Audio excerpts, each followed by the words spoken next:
द्वारका माई का पत्थर जिस पर बाबा बैठते थे, ये पत्थर कहां से प्राप्त हुआ? ये पत्थर लेंडी दरिया के बाजू में लेंडी बाग में हुआ करता था। वहां दरिया बहती थी, बाबा के समय में दरिया बहती थी, उसको लेंडी दरिया कहते थे। तो वहीं दरिया के बाजू में पत्थर रखा था, पत्थर वहीं पड़ा रहता था, जिस पर गांव वाले कपड़ा धोते थे। नदी के किनारे पत्थर था, उसमें गांव वाले कपड़ा धोते थे। एक बार बाबा को उस पत्थर पर बैठे हुए देखकर लोगों ने देखा बाबा उस पत्थर पर बैठे हुए हैं, तो गांव वालों ने उस पत्थर को द्वारका माई मस्जिद में आकर रख दिया। जब देखा बाबा उस पत्थर पर बैठे हुए हैं, तो उन लोगों ने कहा हम लोग को इस पत्थर में धोना नहीं चाहिए, धोना नहीं चाहिए। तो सब मिलकर उसको उठा के द्वारका माई में रख दिए, जिसे बाबा प्रयोग कर सके। कौन से सन में श्यामराव जयकर, जो आर्टिस्ट था विले पार्ले का, जिन्होंने 4 फोटो बनाए थे बाबा के, राव बहादुर मोरेश्वर विश्वनाथ प्रधान, जस्टिस ऑफ पीस, जिन्होंने कहा था उसको कि 4 पेंटिंग हमारे लिए बाबा का बना के दें, द्वारका माई का। को कौन से सन में बनाया और उन्होंने कितने चित्र बनाए, और ये चित्र सब कहाँ हैं? द्वारका माई में बाबा की जो तस्वीर है वो आज भी सजीव बाबा के सम्मुख उनकी उपस्थिति में बनी। बाबा की उपस्थिति में द्वारका माई के जो फोटो पेंटिंग श्यामराव जयकार ने बनाया, ऐसे 4 फोटो उन्होंने बनाए। सन 1917 ईस्वी में, मैंने समाधि के 1 साल पहले जब तस्वीर बन गई, तो बाबा ने अत्यंत ही भाव विभोर होकर कहा, श्यामा कितनी अनूठी तस्वीर है। पहले मना किए थे, बोले हमको तस्वीर नहीं बनाने का है। ये श्यामराव जयकार गए थे, उन्होंने कहा हमको वो राव बहादुर साहब ने, किसी ने भी भेजा होगा, हमको फोटो वगैरह नहीं बनाना। फिर श्यामराव ने देखा कि इतना दूर है, श्यामराव तो बाबा के राइट हैंड थे, असिस्टेंट, तो उनको दया आई, तो कहा बाबा ये बहुत दूर से आए हैं और राव बहादुर विश्वनाथ ने भेजा है, इसको आपका तस्वीर खींचने का है, बनाने का है। अरे तू अपना बना ले, इससे खींच लो, तुम खींच लो, हमको नहीं बनाने का। कहा बाबा अगर हम अपना फोटो खींच लें, उसको देखेगा कौन? उसको देखेगा कौन? तो फिर बाबा ने मान लिया, श्यामा के कहने से माना। बाबा कहने लगे कितनी बनने के बाद कितनी अनूठी तस्वीर है यह, अब मैं इस तस्वीर में जागृत रहूंगा, ये वो मेरे भक्तों की प्रार्थना के जवाब दूंगा। इस फोटो में मैं जागृत हो जाऊंगा और भक्तों को इस फोटो से मैं जवाब दूंगा। श्यामराव जयकर ने वैसे ही 3 और तस्वीरें, यानी कुल 4 तस्वीरें बनाई। उनमें से केवल एक ही जो द्वारका माई में शेष बची थी, एक ही 2 तस्वीरें उन्होंने राव बहादुर मोरेश्वर प्रधान को दे दिया संता क्रूज में, और एक विले पार्ले के श्री हरि सीताराम दीक्षित ने लिया, हरि सीताराम दीक्षित ने लिया। और एक द्वारका माई में एक भक्त विले पार्ले से, और वो फोटो से कई लोग जो है शिरडी में रहने के बाद ध्यान में बैठते हैं और पूछते हैं बाबा मुझ पे कृपा करें, क्या मैं अब जा सकता हूं? उनको उत्तर मिलता है कई लोगों को। तो उसमें से एक आदमी जिनको ऐसे उत्तर मिलता था, वो विले पार्ले या बांद्रा से निकला, उसको किसी ने पैसा दिया का ये जो है बाबा को चढ़ा देना, बाबा को दे देना का। अच्छा, ₹1.25 को दिया था। ये आया, जितना दिन रहना था वहां रहा बाबा के साथ। फिर उसके बाद में बाबा से, दिस हैपेंड आफ्टर समाधि, समाधि के पहले ये चित्र बना था 1907। ये जो घटना मैं कह रहा हूं आफ्टर समाधि। फोटो में देखे प्रणाम करके लोग जाते थे, इसने भी माथा टेका, कब बाबा कृपा करें, हमारी रक्षा करें, क्या मैं अब जा सकता हूं? तो फोटो से आवाज आया, माझा ₹1.25। तब इनको ख्याल आया बाजू वाले ने इनको ₹1.25 दिया था। तो इतना भावना वाला था, सब उठा के दे दिया, सब उठा के दे दिया, बोले ले लो। तो इस प्रकार वो फोटो में सजगता बहुत लोगों को लगता है, आप ध्यान में यूं बैठेंगे ना तो ये। अब शायद उसको भी मेरा ख्याल है लोग म्यूजियम में रख दिए, उसको भी म्यूजियम में रख दिए। ये कैसे मालूम हुआ, पहले हमको नहीं मालूम था। तो हम भी उस फोटो के पास बैठते तो कुछ अनुभव होता था। फिर उसके बाद फोटो उन्होंने रखा, हमें कोई अनुभव नहीं हुआ। फिर ध्यान में बैठा, फिर ध्यान में बैठा, कोई अनुभव नहीं। फिर उसके बाद उस समय देश पांडे कोई थे ऑफिस सुपरिटेंडेंट। हमने कहा उस फोटो में जब भी मैं बैठता हूँ कुछ अनुभव होता है, और इस फोटो में कुछ इस बार कुछ अनुभव ही नहीं हुआ, शायद हमारे में गलती होगी, कुछ भी अनुभव नहीं हो रहा, मैं ऐसे जा रहा हूं। नहीं तो उस फोटो में बाबा सजगता का अनुभव कराते थे। तब देश पांडे जी ने कहा आप ये किसी से नहीं कहना, वो ओरिजिनल फोटो को जो है हम लोग वहां म्यूजियम में रख दिए, ये डुप्लीकेट बना के रखे। हमने कहा ठीक है, मैं नहीं कहूंगा। तो ये डुप्लीकेट है, तो ओरिजिनल देखना चाहते हैं वो म्यूजियम में।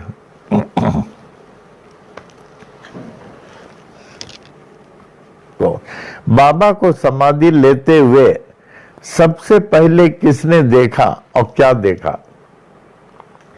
बाबा जब समाधि ले रहे थे तो सबसे पहले किसने देखा और क्या देखा? बाबा को समाधि लेते हुए सबसे पहले कोड़ी भागोजी शिंदे ने देखा। देखिए, कोड़ी को भगवान ने, एक कोड़ी को अपना सेवादार बनाया और कोड़ से मुक्त कर दिया। हमें वो दिन याद है जब मैं ड्यूटी में रहता था कि हमारे साथ कम से कम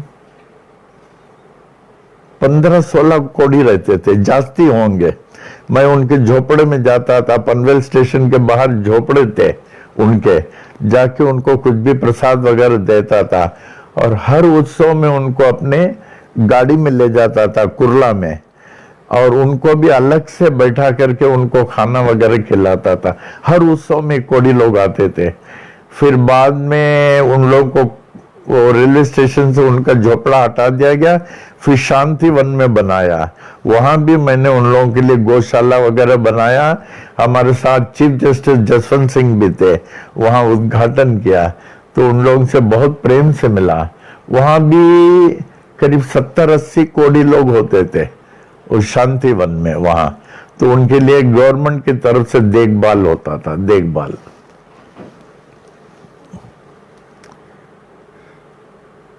भागवती शिंदे कोड़ी ने देखा, बाबा को पहले देखा। बाबा अचानक ही बायाजी कोते पाटिल की ओर झुके, यूं ऐसे झुके, झुके से हो गए, जो धुनी के पास ही बैठे थे। भागवती बायाजी धुनी के पास ही बैठे थे। भागवती शिंदे ने चीख मारा, काका करके, ऐसी हालत देखिए। काका माने Kaka Saheb Nimonkar, honorary magistrate of Nimon village, बड़े भक्त। जो आप लोगों के घर में बाबा के 3 फोटो है ना, एक बाबा के जो राइट हैंड पकड़े हुए हैं, राइट हैंड इधर, वो नाना साहब निमोनकर हैं, और बाबा के लेफ्ट हैंड जो पकड़े हैं वो गोपाल राव बूटी। और जो छतरी पकड़े हैं वो भागवती शिंदे कोड़ी है, कोड़ी। तो इनमें देखिए नाना साहब जो निमोनकर है, ऑनररी मजिस्ट्रेट, जो बाबा के राइट हैंड को पकड़े हुए हैं, वो कैसे यूं देख रहे हैं। और उसके बाद गोपाल राव बूटी जो है नागपुर वाले, वो जो बाबा के बाएं हाथ पकड़े, उनका पूरा ध्यान जो है बाबा के चरणों में झुके हुए। हमेशा बड़ा आदमी झुका रहता है। आप किसी भी सभा में कहीं भी जाएं, जिसमें आप देखते हैं झुका हुआ है, विनम्रता है, समझना वह सभा में सबसे बड़े हैं, वही सभा में सबसे बड़ा होगा।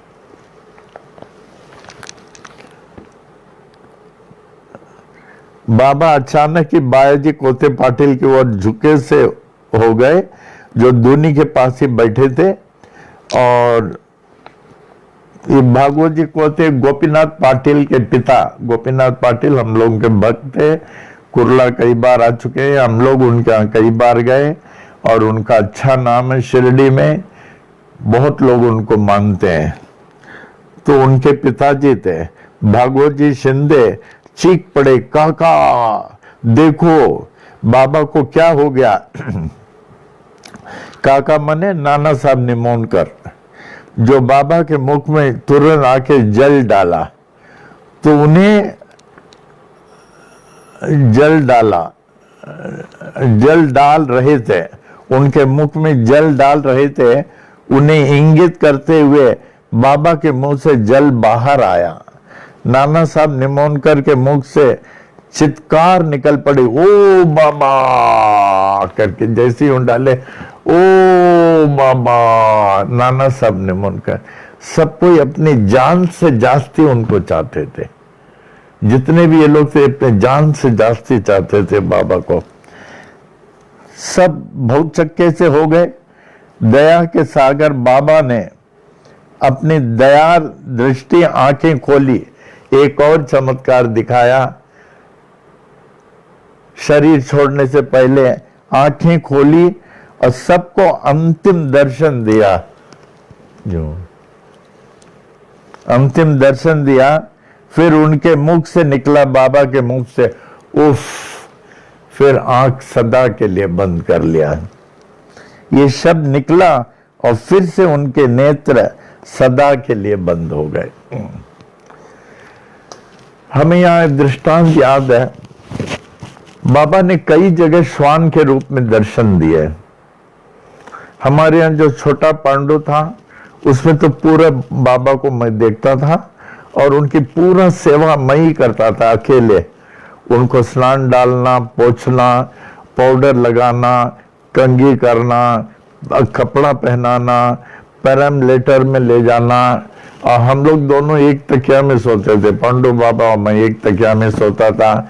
और जहां भी मैं जाऊं, ट्रेन से जाऊं, कार से जाऊं, फ्लाइट से जाऊं, शिप से जाऊं, महाबली पर हमेशा हमारे साथ रहता था और हर सत्संग में हमारे साथ होता था। और हमारे एक पादुका उठा के चलता था, मैं एक पादुका से चलता था।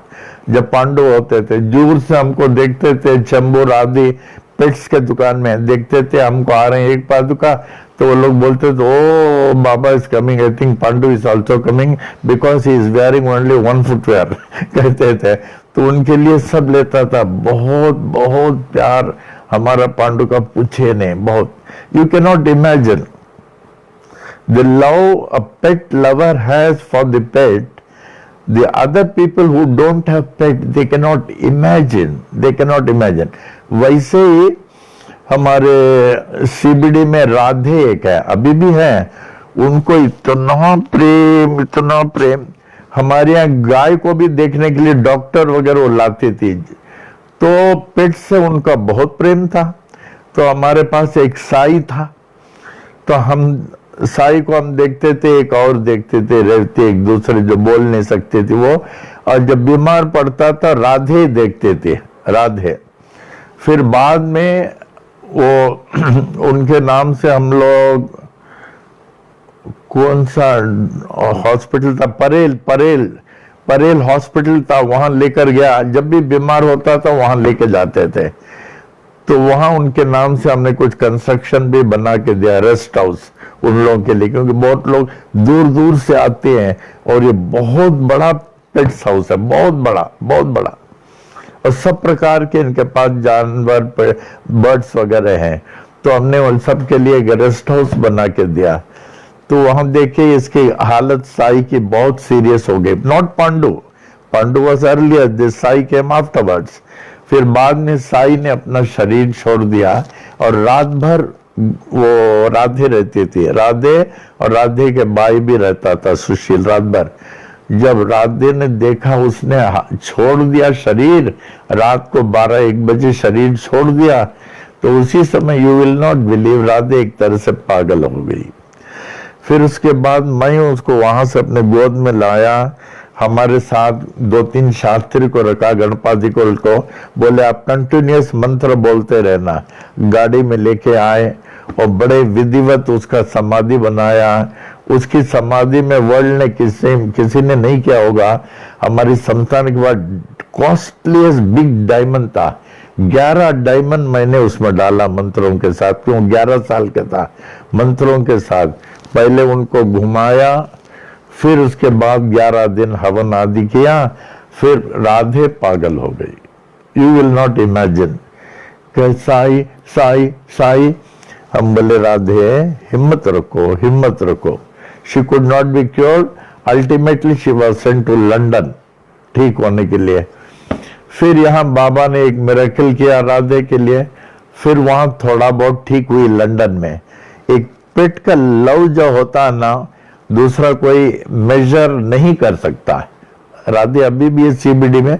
तो इतने में क्या हुआ, बाबा ने एक लीला दिखाई। एक गुरुवार को मैं पीठम में था, एक अननोन आदमी एक पोमेरेनियन वाइट हमको दिया। बाबा ये आपको चाहिए? Unknown person. आरती के समय हमने ले लिया। लेने के बाद हम तुरंत राधे को फोन किया, साई वापस आ गया, साई वापस आ गया।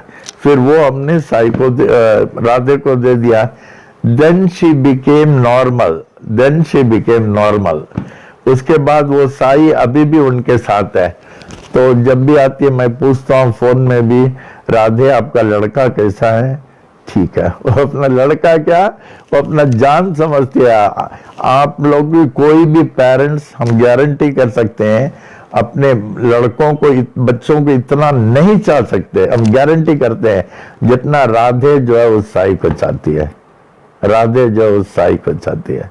जब भी आती है उनके लिए थर्मस फ्लास्क में पानी रहता है और टी कॉफी रहता है और गोल्ड का लॉकेट रहता है, रक्षा है, और हफ्ता 2 हफ्ता में डॉक्टर के पास चेकिंग के लिए ले जाती है। You can not imagine, you can not imagine what a love, what a love, and she can not live without him. अभी एंड स्कूल भी जाती है, she is one of the senior most teacher. अभी उनको prize वगैरह मिला, best teacher of her school करके prize वगैरह मिला। She so busy in the school. फिर यहाँ आती है, साई को देखती है, अपने ओल्ड मदर को देखती है। व्हाट आई मीन टू से, the love which you have got for your children, it is insignificant compared to the love which Radhe has for her dog, for her pet, for her son, I should say for her son. वो देखने लगे, लेकिन आप imagine नहीं कर सकते। तो क्या बोल रहा था साई का? बाबा ने आँख खोल के बंद किया। हाँ, बाबा ने तो साई का बता रहा था, जब पांडु ने शरीर छोड़ दिया तो मुझे बहुत दुख हुआ, बहुत दुख, तो बहुत दुख। तो उसके लिए भी हमने 13 दिन का हवन वगैरह कराया। उससे पहले जब पांडु बाबा को हमें समाधि में छोड़ना था, उनका गला यहाँ था, ऐसे हम पकड़े हुए थे, तो 3 परिक्रमा करना था वहां जो समाधि स्थल में, 1 2 3 करके उसको और समाधि में रखना था। तो हमें इतना दुख हुआ, you can not imagine, you can not imagine, only Radhe can know. हमने रोज जोर से चिल्लाया, पांडु बाबा करके, पांडु बाबा करके रोआ। जैसे बाबा के जीवन में हुआ, पांडु का गला सीधा हुआ, आंख खुला, यूं देखा, यूं देखे, फिर ऐसा हो गया, लास्ट दर्शन दिया पांडु बाबा के समान। इसलिए आज भी पांडु बाबा का पालकी निकलती है। उस समय भी पांडु बाबा को सजाया जाता था, पीठम में बैठते थे और पालकी में ले जाते थे। जो पालकी उठाते थे उनको आशीर्वाद देते थे, पांडु बाबा आशीर्वाद देते थे। आज भी लोग उठाते हैं, we can feel the vibration. लेकिन ये जो प्रेम है राधे का, मेरा ख्याल वर्ल्ड में किसी का नहीं होगा। और इन लोग को इन्होंने वो मंत्र साधना भी कितना 15-16 मंत्र साधना ये जो कराती हैं श्रीलेखा, 15-16 मंत्र साधना कराया दिया। उनके बाद बाबा के मुख से निकला उफ, ये शब्द निकला और फिर उनके नेत्र सदा के लिए बंद हो गए। बाबा की समाधि लेने के पहले 28 सितंबर सन 1918 से मंगलवार 15 अक्टूबर 1918 तक के दरमियान में क्या आप बाबा के अवस्था का वर्णन कर सकते हैं? 1800 सितंबर में 1918 में बाबा इतने सीरियस हो गए, इतने सीरियस हो गए कि सांस नहीं ले पा रहे थे, खाना सब बंद, एकदम सीरियस हो गए थे, एकदम सीरियस। तब उन्होंने राम विजय का सप्ताह कराया, राम विजय का। तो राम विजय के सप्ताह करने के बाद क्या हुआ, ही वॉज देयर, वो ठीक थे, गए नहीं। फिर राम विजय हो गया, 1 हफ्ता और कराया राम विजय का। फिर उसके बाद बाकी बचा 3 ही दिन रह गया था, 13, 14, 15। तीनों दिन में उनको 15 डेज से तबीयत ही ठीक नहीं था, खाना भी नहीं, कुछ नहीं। 1918 में 28 सितंबर से यानी कि बाबा की समाधि से 18 दिन पूर्व बाबा अकस्मात ही बीमार हो गए। उनके असाधारण सहयोगी कहते थे कि बीमार एवं रोगग्रस्त लोगों की बीमारी व रोग बाबा स्वयं अपने में खींच लेते थे, शोषित कर लेते थे और उनको स्वस्थ बना देते थे। इसी कारण बाबा तेज ज्वर से पीड़ित थे। दूसरों की बीमारी एवं निराहार बिना खाने के रहने लगे। उनकी शारीरिक अवस्था अत्यंत चिंताजनक थी। ऐसी गंभीर अवस्था में भी वे नाना साहब निमोनकर, जो निमोन गांव के ऑनररी मजिस्ट्रेट थे, तो ये लोग सब पूरे सरेंडर हो चुके थे। They wanted nothing other than Baba. और गोपाल राव बूटी, नागपुर के करोड़पति जिनके यहाँ मैं गया हूं इंटरव्यू लेने के लिए उनके नव्य से, दे वांटेड ओनली बाबा। और वो अपना भी नहीं चाहते थे, बाबा को ही चाहते थे। अब भागवत शिंदे, कोडी, वामन राव पी पटेल एवं जी नारके इस सहयोगी के मदद से अल्लाह का नाम जपते हुए नियमित रूप से भिक्षाटन में जाते थे। इन लोगों के साथ तो भी भिक्षाटन में जाते थे जब चल नहीं सकते थे। भिक्षाटन के लिए जाने में बाबा जब बिल्कुल ही असमर्थ हो गए, तब वे इन्हीं निष्ठावंत भक्तों को भिक्षाटन के लिए भेजते थे। जब बिल्कुल जा ही नहीं सके, उठ ही नहीं सकते थे, तो गोपाल राव बूटी, नाना साहब निमोनकर, ये इन्हीं लोगों को भेजते थे और ये लोग भिक्षाटन में जाते थे। कितनी बड़ी बात है। और वो लोग प्रत्यक्ष करते थे, हमको भेजे, हमको भेजे, हमको भेजे। और जब वो भिक्षाटन में जाते थे, उनको लगता था और ही कुछ लीला है, उनको बहुत अच्छा लगता था। जैसे अपने बताया, हमारे और भगवान के बीच में एक जो पर्दा, वो अहंकार है। अगर वो अहंकार हट जाए, सामने भगवान खड़े हैं, ले अहंकार जाता नहीं। तो ये लोग, ये भिक्षाटन अहंकार जाने के अभ्यासी है, ये एक अभ्यास है। उस दिन यानी 28 सितंबर 1918 से पहले बाबा ने अपने निकटतम एकनिष्ठ अनुयायी श्री वजय को श्री राम विजय सप्ताह पढ़ने के लिए कहा। वजय को ये पाठ पूरा होते फिर से बाबा ने उनको एक हफ्ता और दोहराने के लिए कहा और वे स्वयं बड़े ही मनोयोग से राम विजय सप्ताह सुन रहे थे। राम विजय का सप्ताह वो सुनते थे। अब ये कोई मुसलमान राम विजय का सप्ताह सुनेगा? मुसलमान जाने के पहले कोई राम विजय रखेगा? सुनते थे। 13 अक्टूबर 1918 में उनकी समाधि के 3 दिन पहले बाबा ने अपने संदेश ईस गांवों के कुछ प्रतिष्ठित साथियों को पहुंचाया कि वे याचकों व गरीबों को अन्नदान करें। याचकों और गरीबों को, भिखारियों गरीबों को अन्नदान देना शुरू कर दो तुम लोग, क्योंकि ऐसा लग रहा है कि अल्लाह ने जो चिराग दिया है वो वापस ले रहा है। अल्लाह अपना भेजा हुआ चिराग को वापस ले रहा है। तुम लोग अब गरीबों को खाना देना शुरू कर दो। विशेष रूप से एक बन्ने मियाँ को ये कहते हुए, मियाँ अल्लाह उस चिराग को वापस ले रहा है। अल्लाह उस चिराग को वापस ले रहा है जो उसने भेजा था। बाबा ने गरीबों को अन्नदान करवाने लिए खर्च के बतौर 250 रुपए भेजे थे। उन दिनों में था 250 रुपए वैल्यू होती थी। सबके लिए गरीबों को खाना खिलाओ, भिखारियों को खाना खिलाओ। देखिए उस समय भी बाबा ने दिया गरीबों को, भिखारियों को। ये हम लोगों के लिए सबक है। कभी भी कोई भिखारी मिले या गरीब मिले खाली जाने को नहीं देना। ये बाबा को उपदेश है, हम लोग पालन करेंगे, हम लोग के लिए अच्छा है। आप गरीब की सेवा करेंगे तो वो बाबा की असली सेवा है। भिखारियों की सेवा करेंगे वो बाबा की असली सेवा है, ये भूलना नहीं।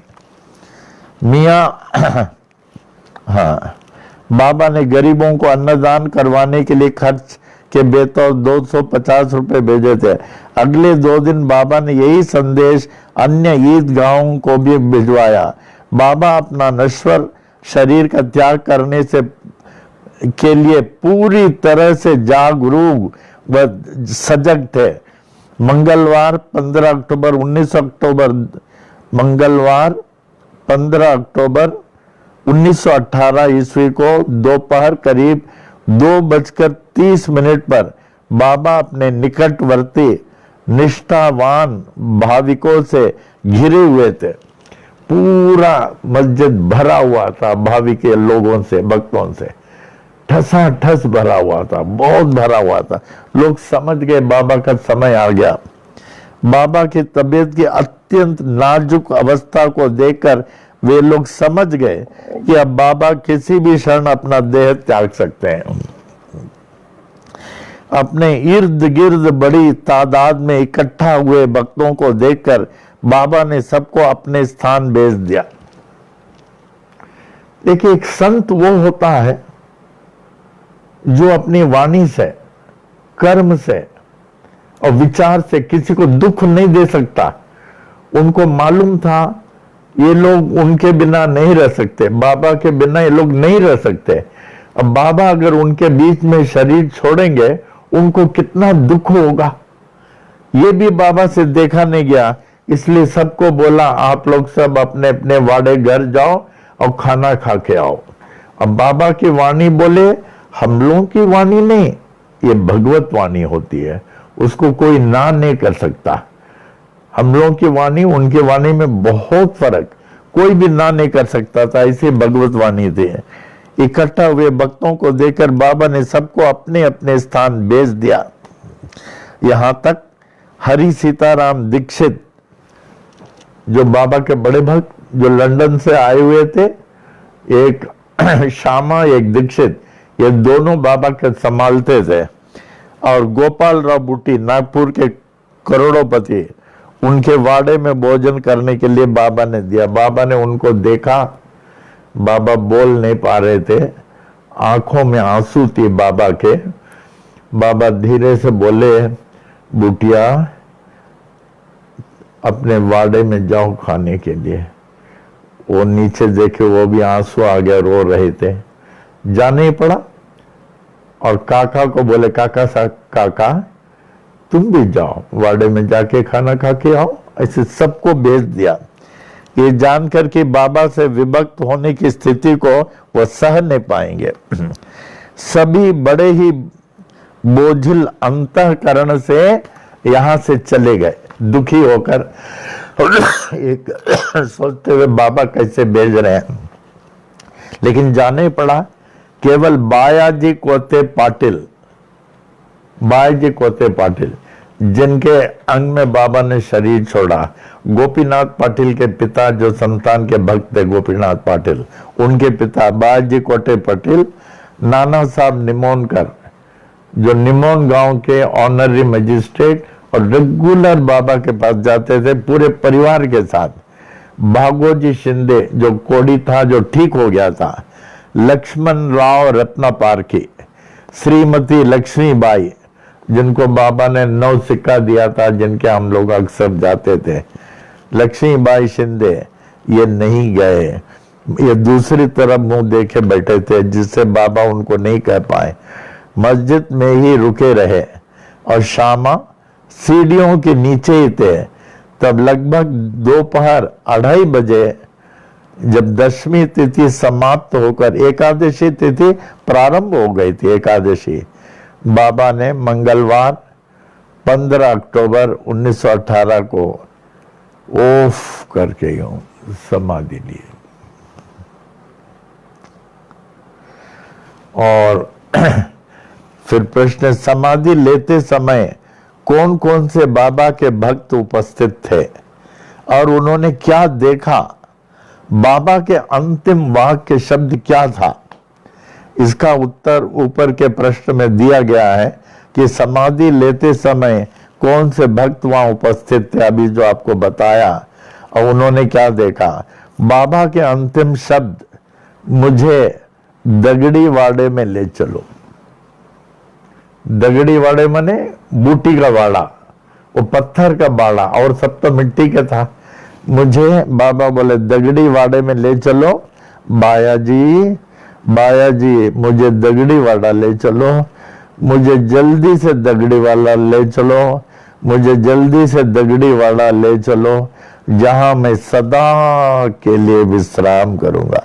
एक मिनिस्टर थे, उनको बहुत बड़ी सभा में लेक्चर देना था, बहुत बड़ी सभा। तो मिनिस्टर के लेक्चर वगैरह सब सेक्रेटरी देते हैं, जैसे हमको राम देते हैं ना, वैसे सेक्रेटरी देते हैं। और पूरा कम से कम 5-6 हजार लोग बैठे थे। कितने? 5-6 हजार। तो मिनिस्टर को एड्रेस करना था और सेक्रेटरी प्रिपेयर करके देता है। जो सेक्रेटरी प्रिपेयर करता है वही पढ़ते हैं, अपना को उनको क्या आता है, सेक्रेटरी जो बोले वही ठीक। तो सेक्रेटरी ने दे दिया उनको, तो पढ़ने लगे जो भी उनको बोलना था। आदरणीय देशवासियों, हमारा ध्यान से सुनना, हमारा देश तरक्की कर रहा है। पहला तो बोलना ही पड़ेगा। तो बोलते गए, 1 page, 2 page, 3 page, 4 page, 6 page, 7 page, फिर एक उठ के चले गए। तो हॉल खाली हो गया। सेक्रेटरी को इतना डांटा, इतना बड़ा लेक्चर दिया जाता है क्या? हम तुमको निकाल देते हैं, देखो एक भी नहीं सुनने वाला, सब चले गए, इतना बड़ा लेक्चर। साहब हमें माफ करना, मुझसे बहुत गलती हो गई, हम आपको 1 कॉपी देना था ना, हमने 3 कॉपी दे दिया। तो एक के बाद दूसरा तीसरा चल रहा। तो मैं राम को पूछ रहा हूं, बाबा यही बराबर है ना?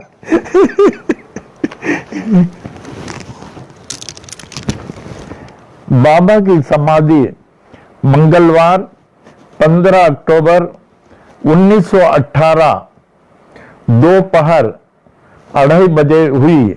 उसके उपरांत की घटनाओं को क्या कुछ वर्णन कर सकते हैं?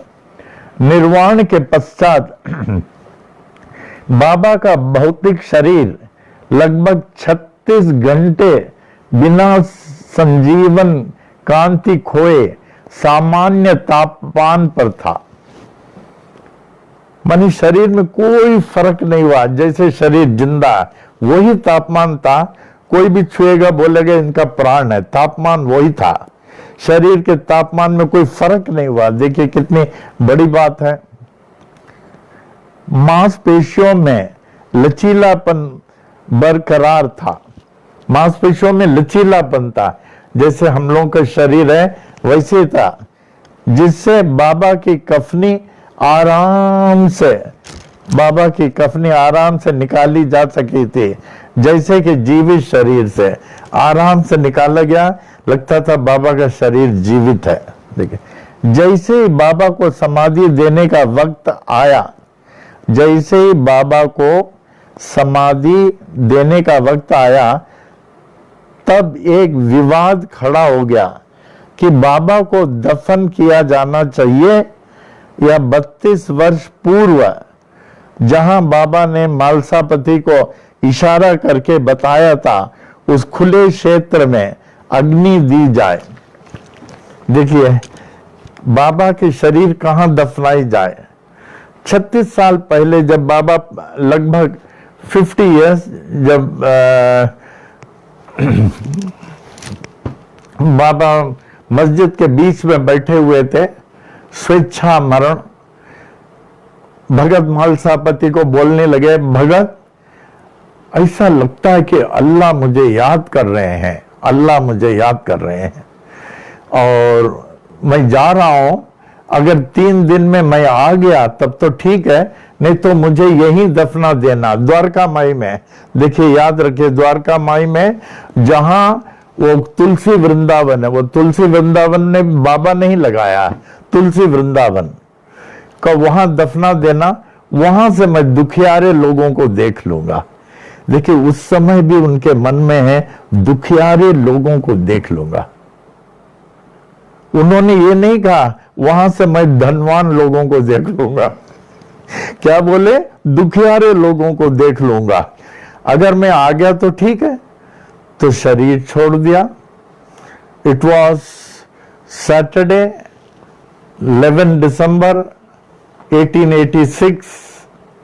ये था हेमंत ऋतु, मार्गशीर्ष का पौर्णिमा, मार्गशीर्ष का पौर्णिमा। तो शरीर ठंडा हो गया, नाड़ियां हाथ की चलना बंद, हृदय धड़कन बंद। यूं तब गांव वालों में ये लोग थे, भगत मालसापति, अप्पा कुलकर्णी और बहुत लोग थे, तो ये लोग घेर लिए, हमारे बाबा ने कहा 3 दिन में आ जाएंगे। तो गांव के वैद्यों ने कहा, अरे मरा आदमी फिर आता है क्या, छोड़ दो, नहीं तो बीमारी फैल जाएगा, हम लोग कोई बाबा के पास किसी को आने को नहीं देंगे, 3 दिन तक आने को नहीं देंगे। तो वहां के वैद्य लोग कहने लगे, अच्छा ठीक है, हम लोग तीसरे दिन आएंगे, अगर ये जीवित नहीं हुआ, मरा हुआ आदमी कोई जीवित होता है, तब हम लोग खुद ले जाएंगे, हाँ देखा जाएगा।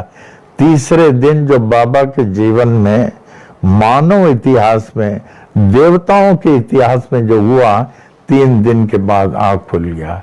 तो देखे, हाथ का धड़कन, हृदय का धड़कन, हाथ की नाड़ी, आंख खुला, अल्लाह मालिक बोले, उठ के खड़े हो गए। अगर बाबा जीवित नहीं होते तो शायद ये समाधि जो है द्वारका माई में होता, जहां बाबा ने कहा था तुलसी वृंदावन में। फिर तो उसके बाद में बाबा 82 साल तक रहे। तो बाबा के जीवन में सबसे बड़ी घटना यह है, 3 दिन शरीर छोड़कर जीवित हो गए। जहां एक मकबरा बनाया जाए या बूटीवाड़ा में बने हुए नवनिर्मित मंदिर में अनंत काल तक चिर विश्राम के लिए रखा जाए, ये विवाद करीब 36 घंटे तक चला, 36 घंटे तक चला, और अंत में ये इस प्रकार निर्णय हुआ कि बाबा के द्वारा कहे गए अंतिम वचन थे, मुझे दगड़ीवाड़ा में ले चलो, दगड़ीवाड़ा। देखिए, अब बूटी को इतना बाबा के ऊपर विश्वास, उनके बिना रह ही नहीं सकते थे। नागपुर में उनके यहाँ गया हूँ, उनके नेव्यू से बाबा के बारे में बताना इंटरव्यू के लिए। इतना बाबा उनको चाहते, वो बूटी साहब बाबा को चाहते थे। अगर उनके हाथ में उन्होंने जहर लिया, अगर बाबा के शरीर को हमारे वाड़ा में नहीं रखा गया, मैं जहर खा के मर जाऊंगा, मुझे किसी का फिक्र नहीं है, कि जहर खा के मर जाऊंगा बोले। लेकिन बाबा का अंतिम शब्द था, वाक्य था, मुझे बूटी वाड़े में ही रखना जहां मैं विश्राम करूंगा। तो उस अंतिम वाक्य को पकड़ के यह निर्णय लिया गया कि बाबा की समाधि को बूटी वाड़ा में रखना। एक फोटो है हमारे दूसरे रूम में कि बाबा ऐसे खड़े हैं, बाबा के राइट हैंड को नाना साहब निमोनकर पकड़े हुए हैं और लेफ्ट हैंड को बूटी साहब पकड़े हुए हैं। पीछे जो है भागोजी शिंदे कोड़ी पकड़ा हुआ है और 2 गांव वाले, एक बच्चा एक गांव वाला है। वहां आप देखेंगे कि नाना साहब निमोनकर जो है बड़ी एक हाथ से पकड़े हुए होते ऑनरी मजिस्ट्रेट, थोड़ा उससे बाहर की ओर देख रहे थे और बाबा अपने मौज में थे। और बूटी वाड़े को फोटो देखना, पूरा उनका आंख बाबा के चरणों में था, यूं इतने बड़े बूटी वाड़ा चरणों में था। क्या आप लोग बता सकते हैं बूटी ने कहां शरीर छोड़ा?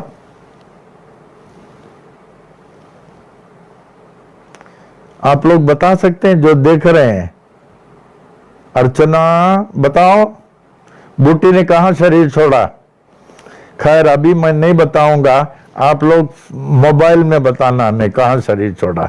अगर आप करेक्ट बताएंगे हमें खुशी होगी। ये नागपुर के धनाढ्य गोपाल राव बूटी ने कहां शरीर छोड़ा और किस उम्र में छोड़ा, आप लोग सोच के कल हमें बताना।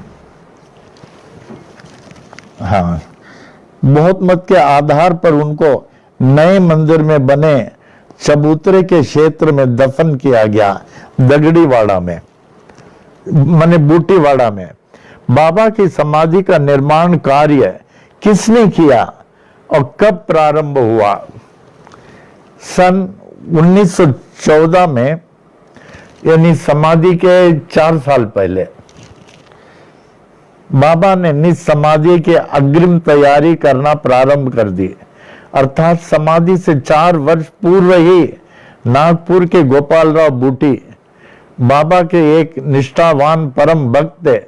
उनके चित्त में समाधि मंदिर बनाने की भावना बाबा ने जो जागृत कर दी। समाधि मंदिर बनाने की भावना बाबा ने जागृत कर दी। सन 1914 में वाड़े के निर्माण का कार्य प्रारंभ हुआ एवं 4 साल के दीर्घ अंतराल के बाद यानी 1918 में पूरा हुआ। जब बाबा का महासमाधि लेने का क्षण आ गया तब बाया जी बिना विलंब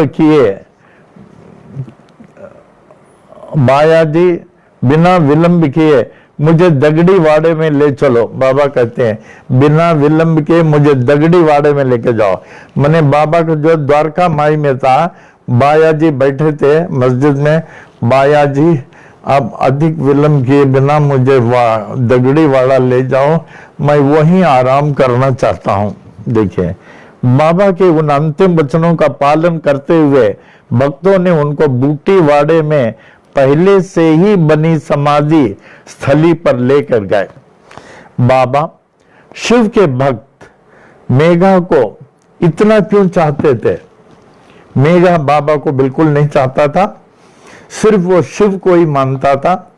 और उन्होंने जो है कहा मैं शिव के अलावा किसी को नहीं मानता हूं, मैं तो शिरडी जाऊंगा नहीं।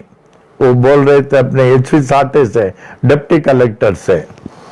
तो मेघा बाबा शिव के जो वो उनको नहीं चाहते थे, बाबा उनको क्यों इतना चाहते थे? जब मेघा बाबा को मानता नहीं था, चाहता नहीं था, तो बाबा क्यों उनको इतना चाहते थे? मेघा ने बाबा में अपने इष्ट देव भगवान शिव को पाया था एवं बाबा को वे जीता जागता शिव ही मानते थे। एक बार बार बार एचवी साठे बोलते थे, मेघा एक बार तो चलो साहब, हमको बार बार नहीं कहिए, मैं शिव का भक्त हूं, आप कहीं मुसलमान के पास जा रहे हैं, मैं नहीं जाऊंगा, बार बार नहीं कहिए। तो वो साठे सरेंडर हो चुके थे, बार बार जाते थे। तो एक बार कहा अच्छा ठीक है, आप नाराज होते हो तो मैं आपके साथ चलता हूं, लेकिन दोबारा हमसे नहीं कहना। तो उनके साथ चला, और हमको किसी मुसलमान का पांव पड़ने को नहीं कहना, मैं दूर से उनका दर्शन करूंगा। बोले ठीक। तो आगे गए साठे जी, तो प्रणाम किया, तो देखते हैं दौड़ के आया बाबा के चरणों में, रोते हुए प्रणाम किया। तो साठे साहब बोले अरे क्या हो गया, तुम तो दूर से प्रणाम करने वाले थे। इतने में बाबा ने अरे किसी मुसलमान को कोई दशग्रंथी ब्राह्मण प्रणाम करता है क्या? बाबा उनको कहते हैं मेघा को, किसी मुसलमान को कोई दशग्रंथी ब्राह्मण प्रणाम करता है क्या? रोए, आप हमारे शिव हैं, हमको अपना शिव मिल गए, हमें शिव मिल गए, आप कुछ भी बोलो हमें शिव मिल गए। फिर उसके बाद वहां से जाए नहीं, फिर गांव में जितना शिव मंदिर था वो जाके अभिषेक करता था। फिर बाबा को जब देखा इतना शिव का दर्शन मिल रहा है, सब शिव मंदिर जाना बंद किया, सिर्फ बाबा को ही वो जो है अभिषेक करता था। ये लगभग 1910 से 1912 तक चला था। मेघा ही बाबा का अभिषेक करता था, और कोई मंदिर नहीं जाता था, और कोई शिव का मंदिर भी नहीं जाता था। इस हद तक बाबा ने उनको जो शिव के रूप में दर्शन दिया, और उन्होंने अपने शिव को बाबा में पा लिया। कितनी बड़ी चीज है देखिए।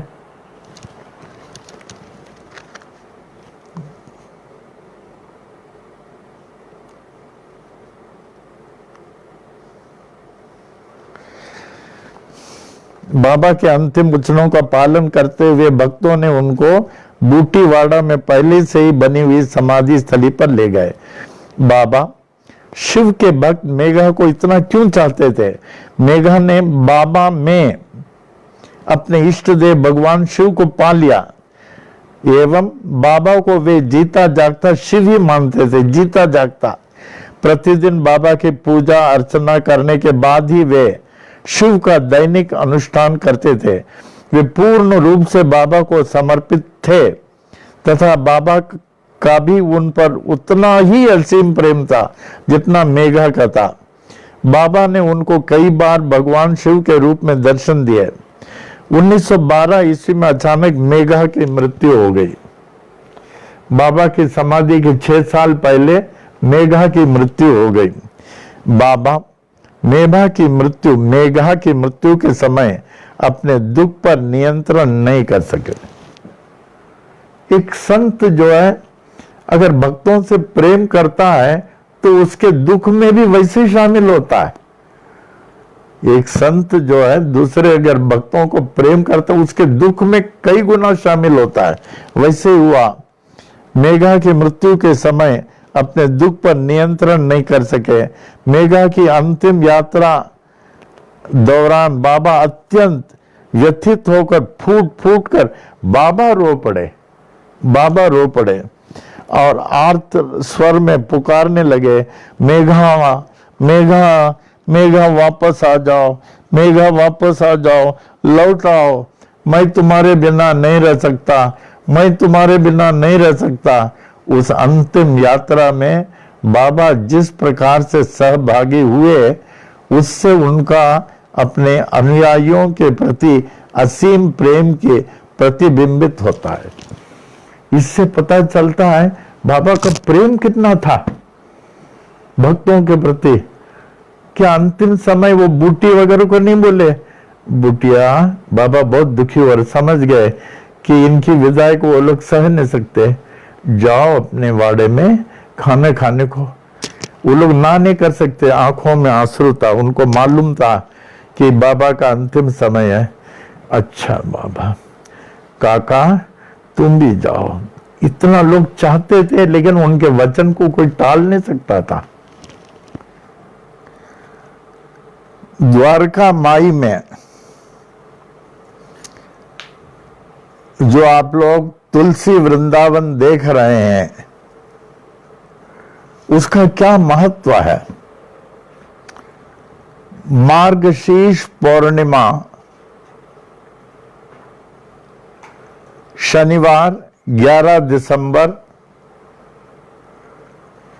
1886 के दिन जब बाबा ने अनोखा स्वेच्छा मरण की लीला दिखाई, बड़ी अनोखा लीला दिखाई, उन्होंने अपने अंतरंग भगत मालसापति से कहा, मैं ये नश्वर शरीर त्याग रहा हूं और तीसरा दिन तक यदि मैं फिर से वापस जीवित नहीं होता हूं तो मुझे वहां पर यानी तुलसी वृंदावन में बाबा के द्वारा पौधा लगाया गया था और तुलसी वृंदावन बाबा ने लगाया कि तो उस स्थान की ओर इशारा करते हुए दफना देना और फिर वहीं से मैं मनुष्यों के कष्टों का निवारण करता रहूंगा।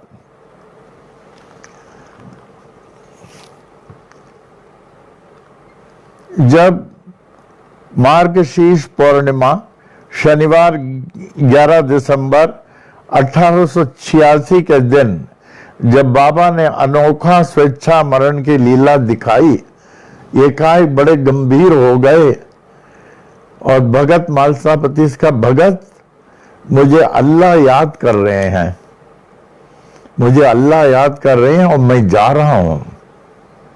और अगर अल्लाह ने भेजा, अल्लाह ने अगर मुझे 3 दिन के अंदर भेज दिया तब तो कोई फिक्र नहीं, तब तो मैं सब दुखियारे लोगों का देख लूंगा। बाबा तो दुखियारे लोगों के ही थे, सब दुखियारे लोगों को मैं संभाल लूंगा।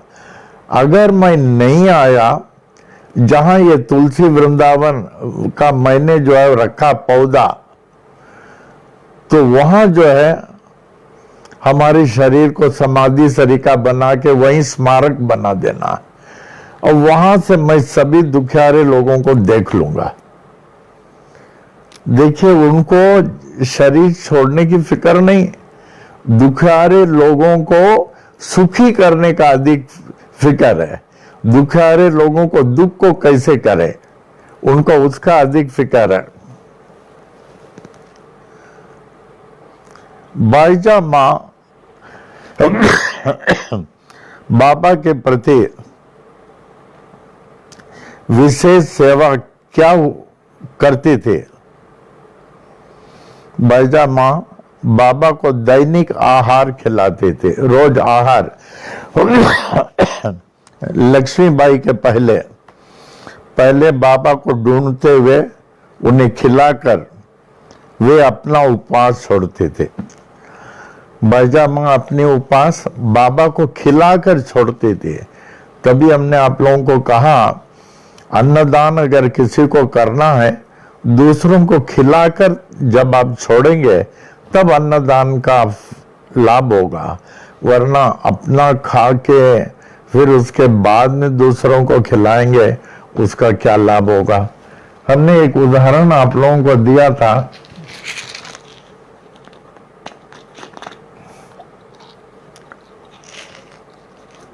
आलंदी या अक्कलकोट, वहां मैं मामी जी के साथ गया था और हमें बाल योगिनी सरस्वती अम्मा ने जैसे आदेश दिया कि बेटा किसी के घर में नहीं खाना और किसी के हाथ का नहीं खाना, उसको हम पालन करते थे वेरी स्ट्रिक्टली।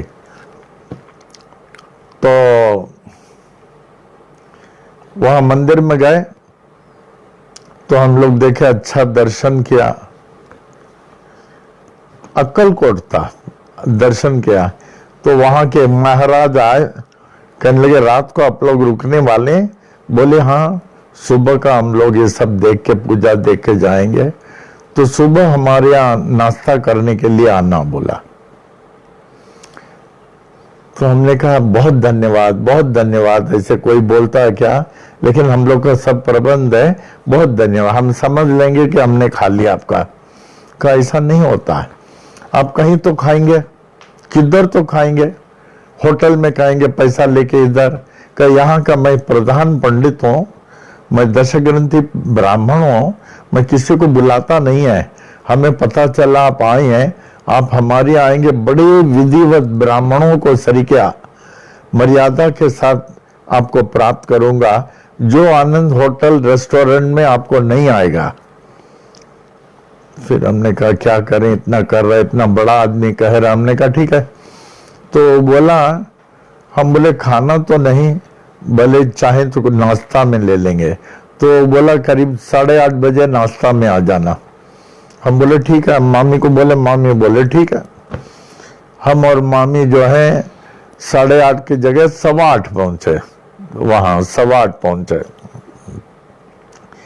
तो उसके बाद देखे 8:15 का धीरे धीरे धीरे 8:30 बज रहा, वो नाश्ता का नाम ही नहीं ले रहा। फिर 8:45-9 बज गया, नाश्ता का नाम ही नहीं ले रहा है। फिर उनका, महाराज हम लोग यहाँ, हम लोग को बहुत अच्छा लगा है, ऐसी कृपा हो भगवान की हम बार बार यहाँ आ सके, अभी थोड़ा जल्दी में हम लोग जा रहे हैं। तब उन्होंने कहा, हमको तब तक मालूम नहीं था ऐसा। तब उन्होंने कहा, हमारे यहाँ जो यहाँ 28 घर है, हम लोगों की ये प्रथा है, जब तक कि कोई साधु को, भिखारी को, संत को खाना नहीं दे दे, हम लोग नहीं खाते। देखिए हमें ये मालूम नहीं था तब तक।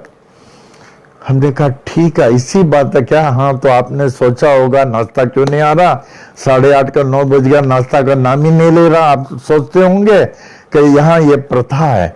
हम बोले हमें मालूम नहीं था, मैं रुकूंगा। मैं रुका, 5 मिनट में एक साधु आ गया। भगवान राम की उन्होंने धुन लगा दी, अलग लगा दी।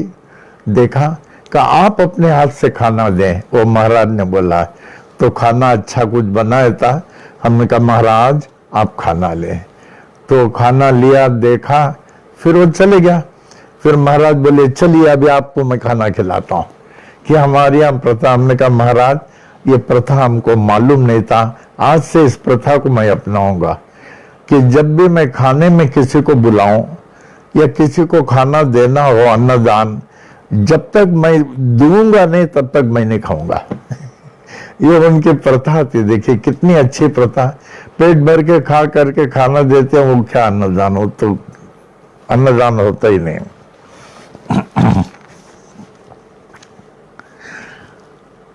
तब फिर उपवास छोड़ते। बाजा माँ बाबा को दैनिक आहार खिलाती थी। पहले बाबा को ढूंढ से वे उन्हें खिलाकर वे अपने उपवास छोड़ते थे। बाबा कहीं न कहीं चले जाते थे, वो ढूंढ के लाते थे, वो उनको खिला के फिर खाते थे। बाबा के पास की ईंट का क्या महत्व है? बाबा के पास सन 1872 से एक बड़े आकार की ईंट थी, ब्रिक। बाबा को उस ईंट से इतना अधिक लगाव था कि जब वे द्वारका माई में बैठे हुए होते थे तब वे अपने दाहिने हाथ उस ईंट पर रखते थे, एवं रात को जब विश्राम करते थे तब उस ईंट को अपने सिरहाने की तरफ रखते थे। माधव फासले जो बाबा के इस ईंट का भी ध्यान रखता था, संभालता था, रात के समय वो बाबा के लिए उस ईंट को तकिया के समान रखता था। माने ईंट को, बाबा के सिर ईंट पे रखना, is it not a wonder? कोई ईंट पर सिर रख सकता है क्या? बाबा के सिवा कोई नहीं रख सकते। वो ईंट का ध्यान रखता था। रात के समय वो बाबा के लिए उस ईंट को तकिया के समान रखता था, जिस पर वे अपना सिर रख सके। सिर माधव फासले उस ईंट को कपड़े से लपेट लेता था ताकि उसको कड़ापन महसूस न हो। एक बार माधव फासले की तरह मस्जिद में रात को बाबा के सिराने के लिए उस ईंट को रखते समय एक बार माधव फासले हमेशा की तरह मस्जिद में रात को बाबा के सिराने के लिए उस ईंट को रखते समय उसके हाथों से वो ईंट गिर गया।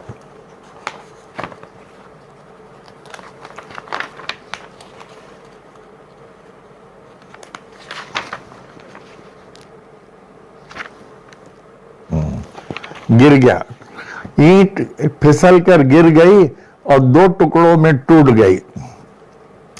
माधो फासले घबरा गया। उसने और अधिक कपड़ों से उस ईंट को लपेट दिया एवं मस्जिद से भाग गया। उसे अच्छी तरह मालूम था कि बाबा उसे इस गलती के लिए जरूर पकड़ेंगे। जैसे ही बाबा ने उस कपड़े से लपेटी हुई ईंट पर अपना सिर रखा, कपड़े से लपेटी हुई ईंट पर रखा, वैसे उठ खड़े हुए एवं चिल्लाना शुरू कर दिया, मेरा भाग्य फूट गया हमेशा के लिए, मेरा भाग्य खो गया और मैं ये स्थान जल्दी ही हमेशा के लिए छोड़ दूंगा। इस घटना के बाद अधिकांश समय बाबा बेचैन रहते थे। उनकी समाधि तक अब ये प्रश्न उठता कि ईंट आई कहां से थी और बाबा उस ईंट से इतना लगाव क्यों था, ईंट से क्यों लगाव था। ऐसा कहा जाता है एक मुस्लिम जब बाबा की आयु 7 वर्ष की थी तब से उनकी 12 वर्ष की आयु तक बाबा की देखभाल करते थे। उन्होंने अपनी मृत्यु के पूर्व अपनी पत्नी से बाबा को औरंगाबाद जिले के सेलू में छोड़ने के लिए कहा और उसी समय उस फकीर ने अपने देह त्याग दिया। जैसे आपको कहा हूं, बाबा 1836 ईस्वी में अवतीर्ण हुए। 1836 से 1843 तक माने लगभग 7 साल तक बाबा को जो है देखने वाले गोपाल कहते ना, उनका नाम था ना गोपाल, 18 गोपाल राव देशमुख, हाँ गोपाल राव देशमुख और उनकी धर्म पत्नी देखा करती थी, गोपाल राव देशमुख। उसके बाद में वो 7 से 12 साल तक बाबा को फकीर ने देखा, संभाला। फिर फकीर गुजर गया। फकीर के जाने के बाद गोपाल राव देशमुख आया है। फकीर के जाने के बाद गोपाल राव देशमुख, वो थे पहले नंदलाल जमनाबाई। 36 से 43 तक नंदलाल जमनाबाई थे। ये काठियावाड़ गुजरात के थे नंदलाल जमनाबाई। उनको सालों से संतान नहीं था, तो संतान प्राप्त करने के लिए वो बहुत कुछ तपस्या भ्रमण आदि किए। तब जाके जफ्फा गेट में वो गए। भ्रमण करते करते वहां एक साधु ने देखा कि एक बच्चा पड़ा हुआ है, तो उन्होंने उस बच्चे को उठा लिया। ये 1836 की बात है, जब बाबा जो है अवतीर्ण हुए। तो उस फकीर ने देखा और उनको जो है सामने नंदलाल जमनाबाई जाते हुए दिखाई दिए। उन्होंने रोका, इन लोगों को रोका कि अल्लाह ने ये औलाद आपको दिया है और ये जो है सारा सृष्टि को संभालेगा। वो बहुत खुश हो गए। माने अवतीर्ण हुआ बच्चा कितना सुंदर होगा। जैसे कहा गया अयोध्या में जब भगवान राम प्रकट हुए थे कितने सुंदर लगते थे, तो वैसे ही वो लगते थे। वो लोग बहुत खुश हो गए। तब उन्होंने बहुत धन्यवाद दी। कहा हमसे कोई मांगेगा तो नहीं? नहीं नहीं, अल्लाह ने आपके लिए दिया है। कहा फकीर साहब इसका नाम आप बताएंगे क्या? तो बोले मैं तो जा रहा हूं, इसको चाहे तो साई बुलाना। और कहा कि मैं 7वें साल आऊंगा और आप लोग इसके साथ, नंदलाल को बोला 7 ही साल रहोगे, 7 ही साल रहोगे और मैं जा रहा हूं। तो कहने लगे 7 साल के बाद इसको कौन देखेगा? मैं रहूंगा ना वहां? फकीर ने बोला मैं आऊंगा ना, और फकीर अदृश्य हो गया। तो नंदलाल और जमुनाबाई जो है वहां से जो है चल करके जफा गेट से चल करके भारत आ गए। मानवड़ के निकट एक गांव में रहने लगे। पाथरडी नाम था। पाथरडी, उसको पथरी भी बोलते हैं, पाथरडी को पथरी भी बोलते हैं, मानवड़ के निकट। तो बच्चा पलने लगा, अवतारी बच्चा। जब 7 साल का हुआ, एकाएक नंदलाल ब्रह्मलीन हो गए, जैसे फकीर ने कहा। उनके ब्रह्मलीन होने से जमुना बाई की हालत बहुत खराब हो गई। कहने लगे अब मैं क्या करूंगी, अब मैं क्या करूंगी। बहुत रोना पीटना शुरू हो गया। तो दरवाजे में आवाज आया, ठक ठक ठक ठक। तो दरवाजा खोलती वही फकीर। फकीर साहब आप आ गए, आप आ गए। हमारे पतिदेव चले गए, अब मैं इस बच्चे को कैसे संभालूंगा, मेरा तबीयत ही ठीक नहीं। मैंने कहा था ना मैं आऊंगा, मैं आ गया तो फिक्र मत करो, चिंता मत करो। फिर देखे जमुना बाई भी गुजर गई। तो 7 से 12 साल तक उस फकीर ने संभाला। वो औरंगाबाद जिला का था, वो और उसकी धर्म पत्नी थी। जहां जहां वो सुबह जाता था, इस बच्चे को लेके जाता था, 7 साल के बच्चे को। जो फकीर जो आवाज अलग लगाता था, आई बाई रोटी ला, बोलो बोलो बेटा बोलो, फिर ये बोलता था आई बाई रोटी ला। संस्कार कैसे पड़ा, संस्कार। तो इस तरह 8 साल, 9 साल, 10 साल, 11, जब 12 साल हुआ, एक दिन फकीर के आंखों में बहुत आंसू आंसू था। कहा आप रो रहे हैं? बेटा मेरा समय आ गया है, मैं जा रहा हूं। तो उनकी धर्मपत्नी भी आ गई। आपका समय कैसे आएगा? नहीं आएगा, इसको कौन संभालेगा, इस मालिक को, आप नहीं जाएंगे। तुम समझ नहीं रहे हो, मैं जा रहा हूं, मैं इसलिए रो रहा हूं कि इसको कोई पहचानेगा नहीं, इस भगवान को कोई नहीं पहचानेगा। ये औरंगाबाद की बात है और इसको कोई पहचानेगा नहीं। तो तुम क्या करो, यहां से थोड़ी दूर एक सेलू है नाम, जहां गोपाल राव देशमुख है। वो बड़ा भक्त है, जब देखो भक्ति करता है, बहुत one of the richest person there. उनके बहुत फॉलोअर्स हैं और बालाजी के भक्ति करता है। जैसे रामकृष्ण परमहंस काली माता से बात करते थे, वो जो है तिरुपति बालाजी से बात करता है। वो ही एक पहचान सकता है, वरना इसको कोई पहचानेगा नहीं। इसलिए मुझे बहुत चिंता है। तो बोले मैं ले जाऊंगा उसके पास, और इसको एक कपड़े की झोली दिया, शोल्डर बैग। उसमें एक दियाली, लकड़ी का सटका, एक चिमटा और आदि ऐसे कुछ कपड़े ऐसे कुछ दिए। बेटा ये तुम्हारे लिए है, ये संभालना, ये चीजें तुमको संभालेगी, तुम इसको संभालना। और वो शरीर छोड़ दिया। तो ये सेलू गए ये लोग। तो गोपाल राव देशमुख बहुत रईस थे, तो अपने कंपाउंड के बाहर गेट में खड़े थे। ये बच्चे को पकड़ के, 12 साल के बच्चे को, 7 से 12 साल पकड़े के।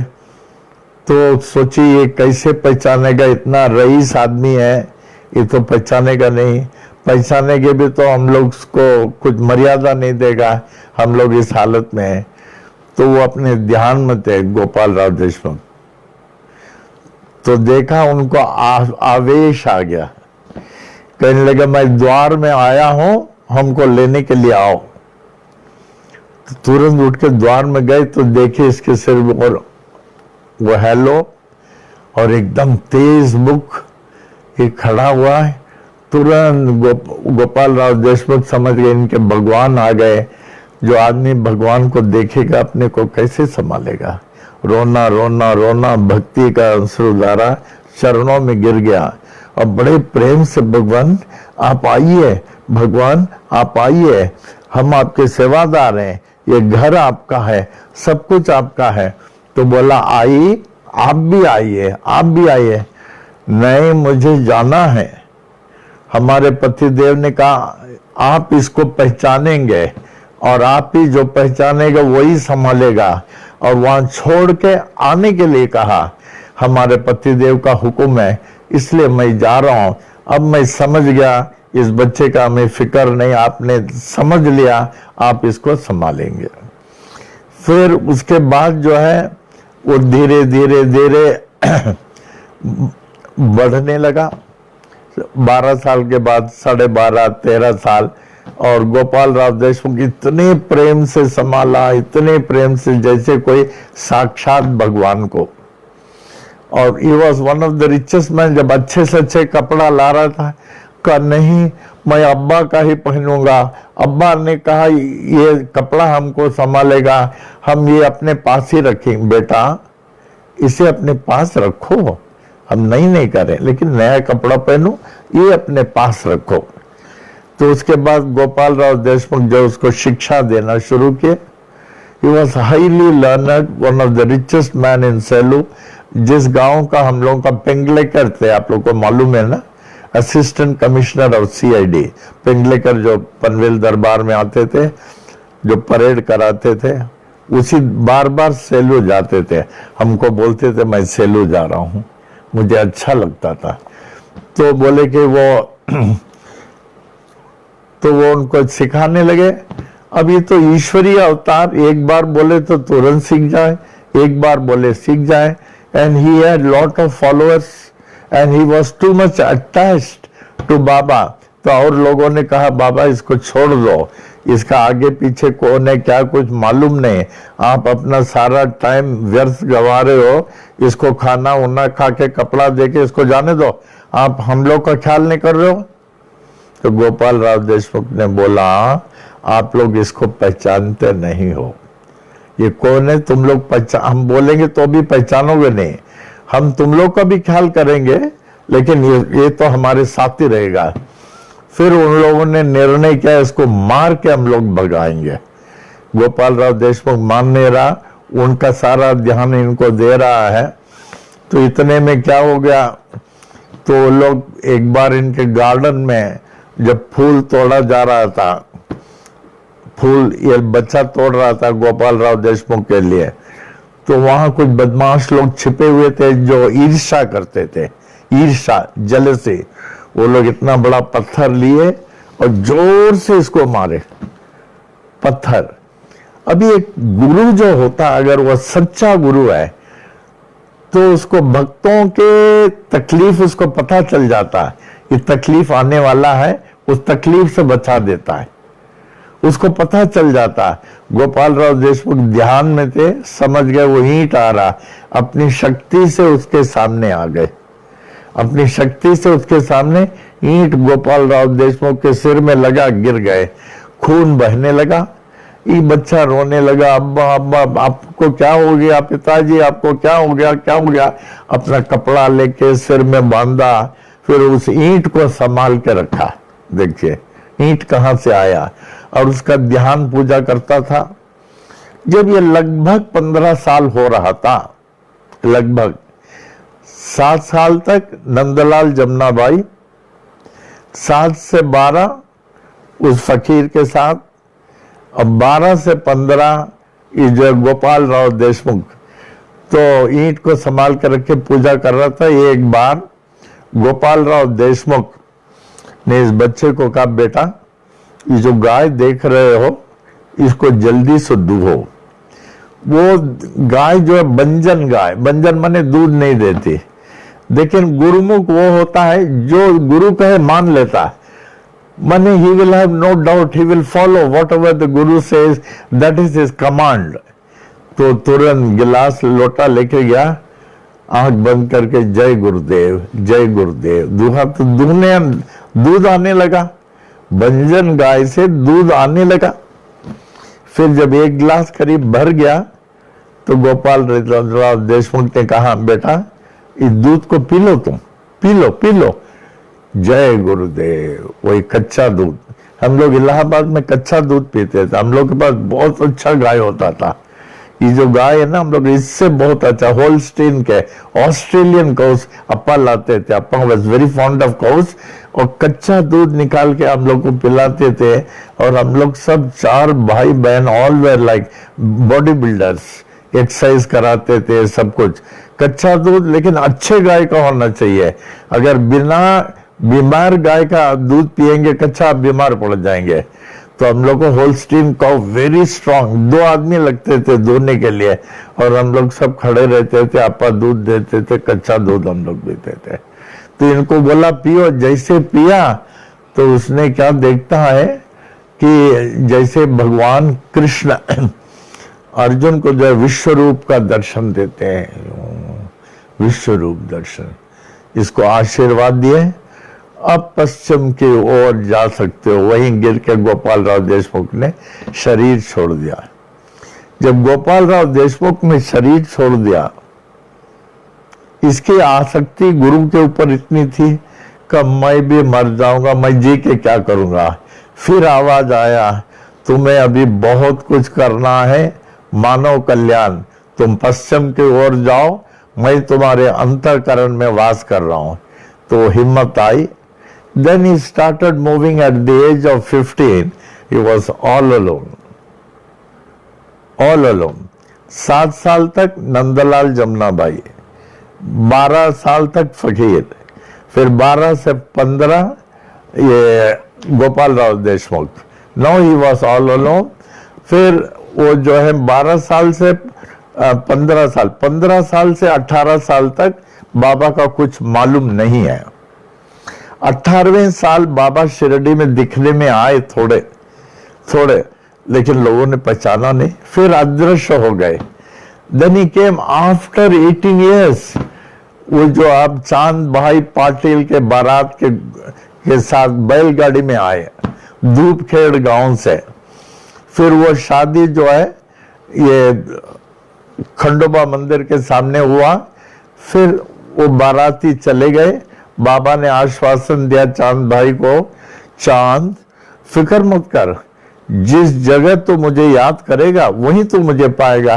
वो रोने लगा, बाबा आपने इतना सब करके चले आए, अब मैं आपके बिना कैसे रहूंगा। हमारे यहाँ इतना सब करके आप चलेगा, आपके बिना कैसे रहूंगा। बेटा तू जा और याद कर, अगर नहीं आए तो बोलना।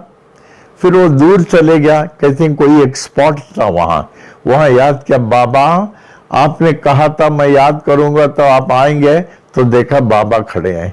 हाँ चांद मैं यहाँ हूं ना, बोलो क्या चाहिए, तुम जिधर बुलाओगे वहां मैं रहूंगा, लेकिन मुझे यहाँ रह के सब विश्व का कल्याण करना होगा। फिर उसके बाद 18 साल से बाबा जो है यहीं रहने लगे, सब विश्व का कल्याण करते हुए। 50वां साल उन्होंने जो है स्वेच्छा मरण पेश किया, जो अवतारों के जीवन में नहीं है। फिर उसके बाद जब कभी 82 साल के थे, उनको खुद ही पता चल गया, ही वॉज फुल्ली प्रिपेयर्ड। 2:30 बजे करीब वो ब्रह्मलीन होके आत्मिक तौर से अधिक जागृत हो गए, आत्मिक तौर से अधिक जागृत हो गए।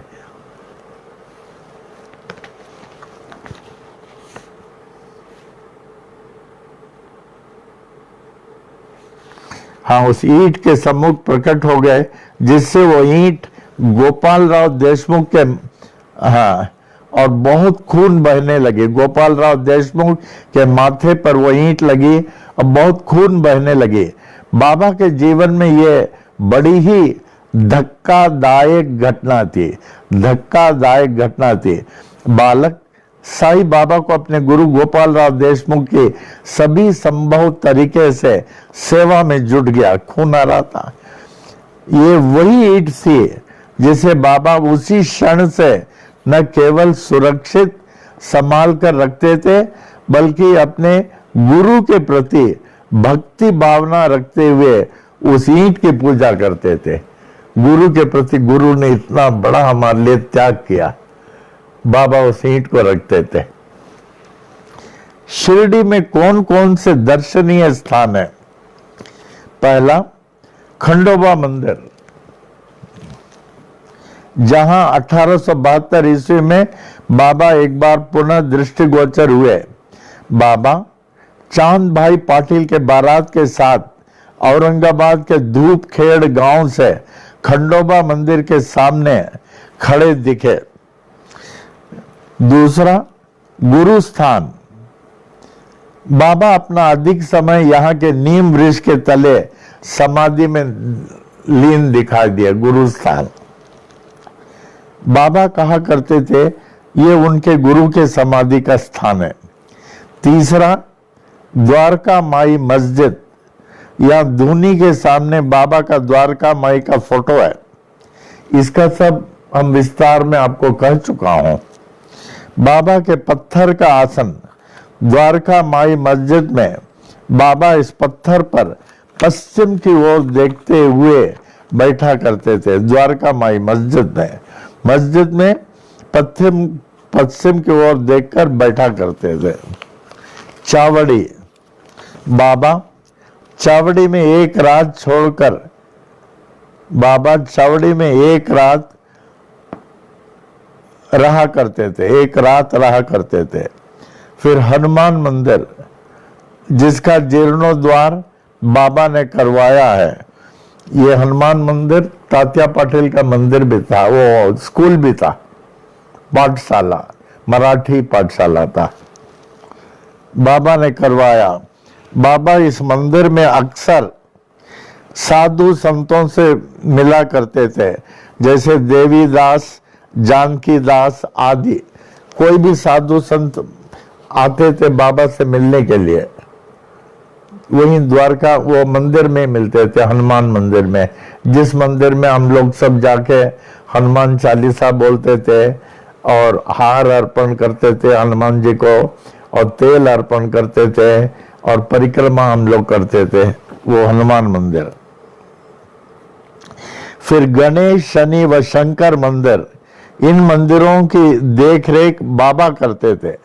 लेंडी बाग, नंदा दीप का स्थान, बाबा लेंडी बाग में दिन में लगभग 3 बार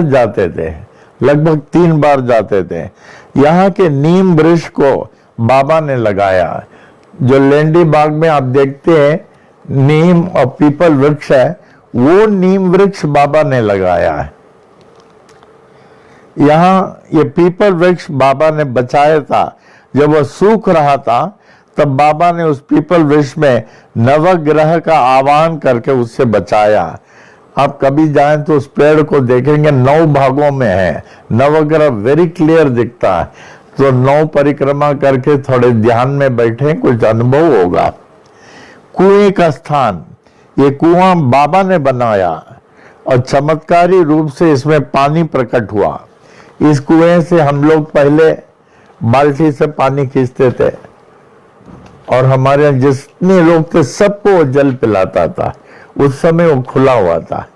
सब भाग्यशाली हैं जो हमारे साथ 59 से चलते थे। ये कुआं का जल वगैरह भी आप लोग पिए हैं। दत्तात्रेय का मंदिर, जहां बाबा के श्याम सुंदर घोड़े की समाधि है, औदुंबर के पेड़ के पास, वहां जाके 3 परिक्रमा करें। समाधि मंदिर, जहां बाबा के सजग मूर्ति जो तालिम जी ने बनाई है पाई जाती है। इस मूर्ति की स्थापना 1954 ईस्वी के शुभ दशहरा के पर्व पर वामन अहमदाबाद के वामन राव पी पटेल के कर कमलों से हुई है। एक बार और भी पढ़ता हूं। समाधि मंदिर का, जहां बाबा के सजग मूर्ति जो तालिम जी ने बनाई है पाई जाती है।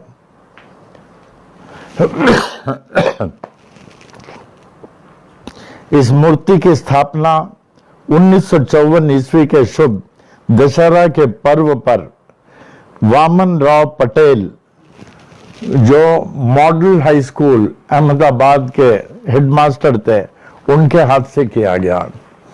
इस मूर्तिकार को, जो Bombay Congress House Lamington Road Bombay Congress House के सामने है तालिम आर्ट स्टूडियो, वहां मैं पहले बहुत जाता था, उनसे बहुत मूर्ति लिया। और वो जो है सिर्फ यहाँ के मूर्तिकार नहीं, वो वर्ल्ड के मूर्तिकारों में है। एक बार इंटरनेशनल ये जो मूर्ति का ये प्रतियोगिता हुआ, उन्होंने एक पाइट पाइपर बनाया, सपेरा नंबर 1 आया। फिर उस मूर्ति को उन्होंने दिया नहीं, अभी तक वहीं रखा गया। बहुत अच्छा है, बहुत अच्छा। तो उनको मैं जानता था। तो मेरा फर्स्ट मीटिंग जब उनके पास हुआ, उनका लड़का हरीश तालिम लेके गया, पापा वो नारायण बाबा आए हैं, आपसे मिलना चाहते हो। किसी से नहीं मिलते थे, इस शिरडी मूर्ति के बाद वो किसी से मिलते नहीं थे। क्या आप मिलना चाहेंगे? तो मुंडी हिलाया, तो बोले हाँ आपसे मिलना चाहते हैं। वो किसी से मिलते नहीं। He was quite old, वसंत तालीम में was quite old। मैं गया, श्रद्धा पूर्वक ओम साई राम बोला, उन्होंने भी धीरे से ओम साई राम बोला। फिर वो चुप थे, कुछ बोले नहीं। अभी बोलने का तो है, वो बोले नहीं तो। फिर हमने कहा तालिम जी, आपने मानव कल्याणार्थ जिंदा साईं बाबा को प्रकट कर दिया। अब मानव का कितना कल्याण हो रहा, कितने दुखियारे लोगों को, कितने लोगों को, सबके कल्याणार्थ आपने जिंदा बाबा को दे दिया। तो नीचे के उनके आंखों में आंसू था, पोंछ रहे थे। हमने कहा हमें माफ करना, हमने आपको शायद तकलीफ दे दिया। फिर थोड़ी देर आंख पोंछने के बाद कहे ये मूर्ति हमने नहीं बनाई।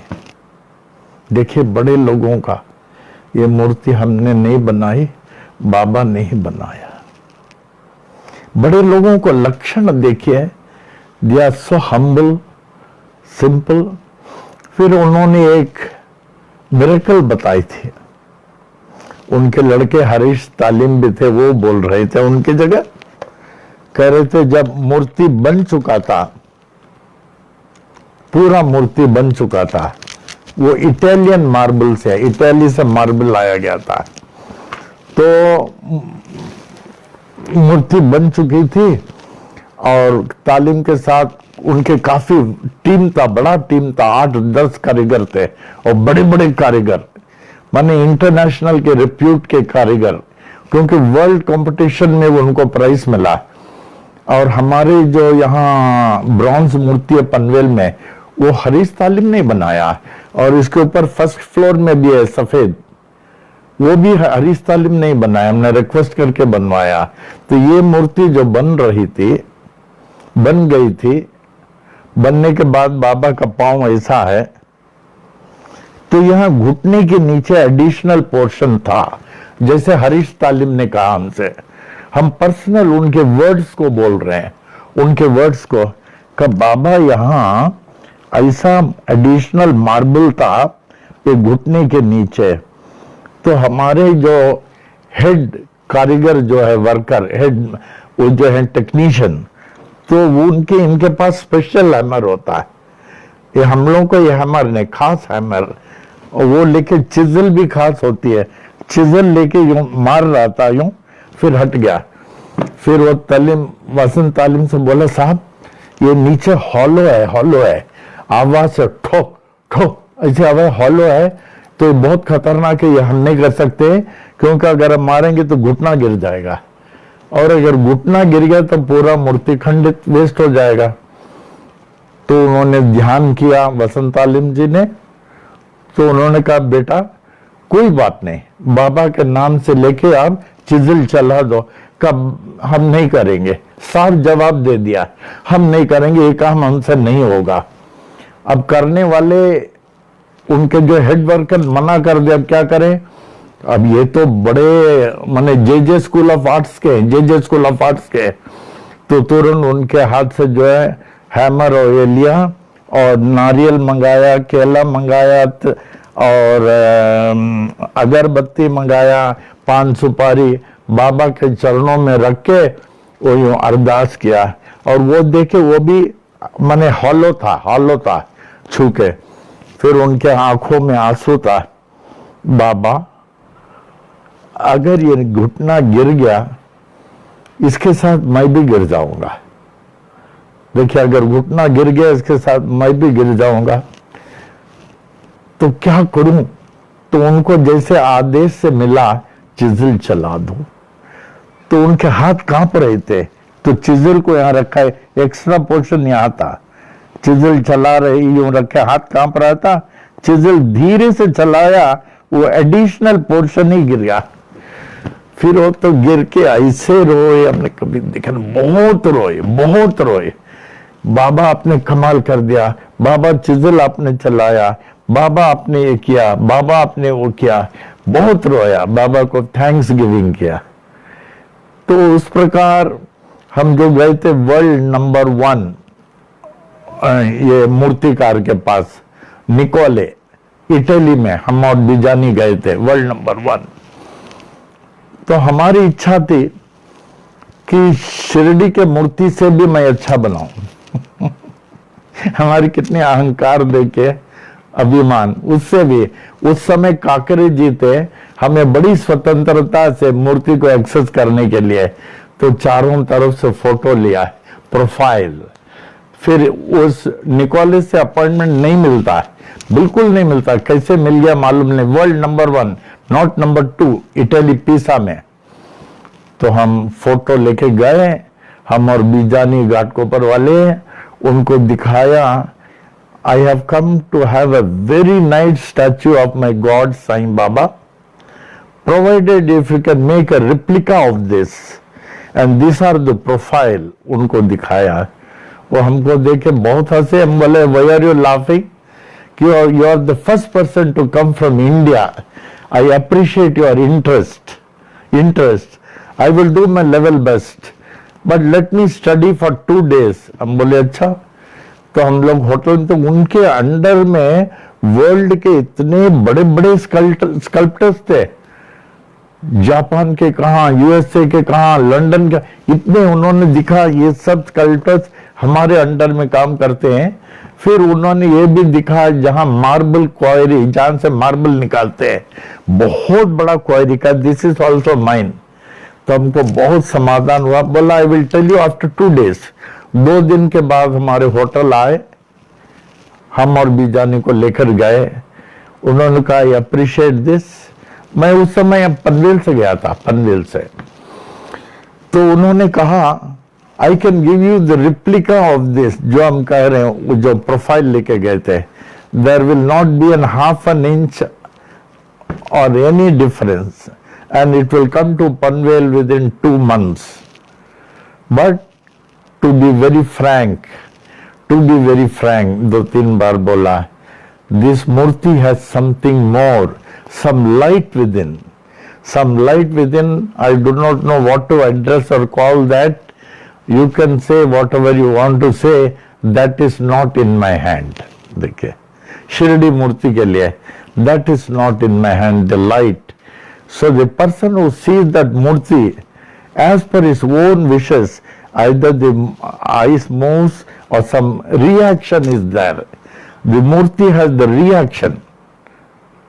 उन्होंने कहा that is not in my hand, but I can make this external murti and it will reach within 2 months. हमने कहा then you give me some time. हमको तो उससे अच्छा चाहिए था। फिर तालीम के पास स्टूडियो में गया, लेमिंगटन रोड। हमने कहा निकोले से, निकोले के पास आप गए, आपको अपॉइंटमेंट मिला था? कहाँ मिला था? और हमने आपके पिताजी के फोटो का ये प्रोफाइल लेके गए शिरडी से। हमने कहा इससे अच्छा चाहिए। उन्होंने कहा इसे बना देंगे, लेकिन इसमें कुछ और है, वो हमारे हाथ में नहीं है। जो भी देखेगा उसके हिसाब से मूर्ति का एक्सप्रेशन चेंज होता है, शिरडी के मूर्ति का एक्सप्रेशन चेंज होता है। That is not in my hand. वो इतने हंसे, हरीश ताले में इतने हंसे कि हमारे पिताजी ने आपको बोला ना, वो बाबा नहीं बनाया, जो मूर्ति बाबा ने बनाया उससे अच्छा कौन बना सकता। फिर उन्होंने कहा कि आपके लिए तो मूर्ति बना भी नहीं सकते हैं, क्योंकि आप मिस्टेक निकालेंगे। हमारा क्या पूरा दिखता हूं यहां से यहां तक परफेक्ट है, नहीं तो नहीं। लास्ट गुरु पूर्णिमा में एक आदमी 25 मूर्ति लाया था अहमदनगर से, नहीं नगर ना, 25 मूर्ति। वो सोचा यहाँ हम लोगों को दे देंगे और यहाँ हम लोग 25 मूर्ति बेच देंगे अपने ऑफिस से। तो मैं एक एक मूर्ति देखा, मूर्तिकार को बोला एक भी मूर्ति पसंद नहीं, इसमें ये मिस्टेक, सब मूर्ति वापस कर दिया। तो उन्होंने कहा तालीम ने, मैं आपके लिए नहीं बना सकता क्योंकि आप मिस्टेक निकालेंगे।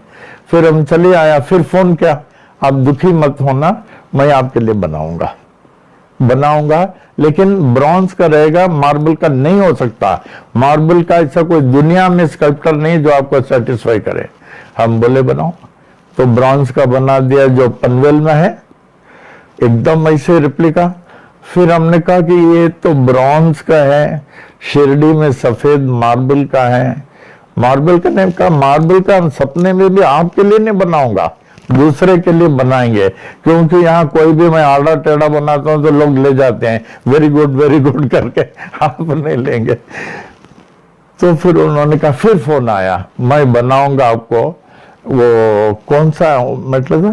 ब्रॉन्ज। नहीं, ऊपर सेकंड फर्स्ट फ्लोर में वो प्लास्टर का। प्लास्टर कॉपी का, प्लास्टर कॉपी जो है मैं बनाऊंगा आपका, जो हमारे पास मोल्ड है शिरडी का मोल्ड, उससे बना दूंगा। तो उसने बनाया, तो इस प्रकार ऊपर रखा। वो भी एक कंडीशन का, कोई भी मूर्तिकार इसका फोटो नहीं लेगा, और कोई भी मूर्तिकार दे इसका मेजरमेंट नहीं लेगा, फोटो नहीं लेगा, मेजरमेंट। तब हम बोले ठीक है। तो उस कंडीशन में फर्स्ट फ्लोर में बना के रखा हूं। उस फ्लोर में देखे इतनी शिरडी की मूर्ति है, माने बाबा ने क्या, भगवान ने बनाया, ऐसी मूर्ति नहीं बन सकती है। ऐसी मूर्ति वो इतना बड़ा निकोले वर्ल्ड नंबर 1 स्कल्प्टर कह रहा है करने, क्यों देवरहॉल अभी वो लोग नहीं है, वो वसंत तालिम भी नहीं है, गुजर गए बेचारे। जे स्कूल ऑफ आर्ट्स, हरीश तालिम भी नहीं है, जे स्कूल ऑफ आर्ट्स। अभी उनको लड़का हरीश का माने Raju, he is also doing a good job, वो भी अच्छे, उनका भी काफी फॉरेन में मूर्ति जाता है राजू का। इस प्रकार हम लोग को दोनों मूर्ति जो है, तालिम आर्ट स्टूडियो का और हरीश तालिम का, जो अभी वो नहीं है लेकिन उनकी मूर्ति है। वामन राव पटेल ये हेडमास्टर थे अहमदाबाद में मॉडल हाई स्कूल में, और इनको अच्छी तरह जानता हूं। इनसे कई बार हमने जो है इंटरव्यू लिया, और एक बार ये कह रहे थे मैं 11 महीना बाबा के साथ थे। 1911 में समाधि के 7 साल पहले 11 महीना बाबा के साथ थे। जो भी बाबा के पास जाने को मन नहीं लगता था। वो गणेश श्री कृष्ण तालिम, ये वो ने नॉट तालिम, खापाडे डायरी आप लोगों को मालूम है, द 6th एडिशन चल रहा है, 6th एडिशन 148 पेजेस का। खापाडे एमएलए जो जाते थे कहते थे बाबा के पास से वापस जाने को हमको अच्छा नहीं लगता।